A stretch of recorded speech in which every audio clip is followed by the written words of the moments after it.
ಇವನಿಗೆ ಸಂತೋಷ ಕೊಡಲಿ, I welcome it.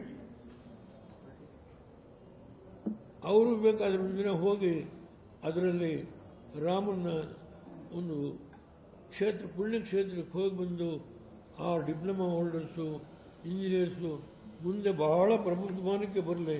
ಮೊದಲನೇ ಕಂತಿನ ಹಣ ಏನಿದೆಯೋ ಅದನ್ನು ಬಳಕೆ ಮಾಡಿಕೊಂಡು ರಾಮನ ದರ್ಶನ ಮಾಡ್ಕೊಂಡು ಬಂದು ಅವರ ಮುಂದೆ ಬಹಳ ಯಶಸ್ವಿಯಾದ ಒಳ್ಳೆ ಅತ್ಯಂತ ಪ್ರಖ್ಯಾತಿಯಾದಂಥ ಇಂಜಿನಿಯರ್ಸ್ ಆಗಲಿ, ರಾಮನ ಆಶೀರ್ವಾದ ಪಡ್ಕೊಂಡು ಬರಲಿ.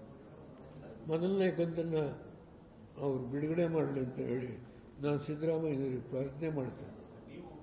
ನೀವು ಹೋಗ್ತೀರಾ ಅಯೋಧ್ಯೆಗೆ? ನಾನು ಹೋಗ್ತೀನಿ. 22ಕ್ಕೆ ಹೋಗ್ತೀರಾ ಅಂತ? 22ಕ್ಕೂ 99% ಹೋಗ್ತೀನಿ. ಕಾಲದು ನನ್ನ ಹೆಂಡತಿನೂ ಕರ್ಕೊಂಡು ಹೋಗ್ಬೇಕು ಅಂತಿದ್ದೀನಿ, ಇರೋ ವಿಷಯ ಹೇಳ್ತೀನಿ. 99%. ನಾವು ಇಲ್ಲಿ ಒಂದು ಚಿನ್ನದ ಕತ್ತಿ ಇತ್ತು ಆಂಜನೇಯ ಸ್ವಾಮಿ ಕಾರಾಂಜನೇಯನಿಗೆ.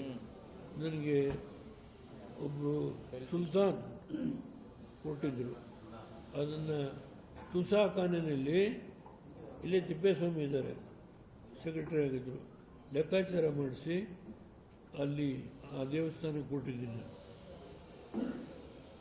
ಆಂಜನೇಯನಿಗೆ ರಾಮ ಈ ಕಡೆ ಇದೆ, ಅವನು ಆಂಜನೇಯ ದಕ್ಷಿಣಕ್ಕೆ ಮುಖವಾಗಿ ಉತ್ತರಕ್ಕೆ ದೊಡ್ಡ ವಿಗ್ರಹ.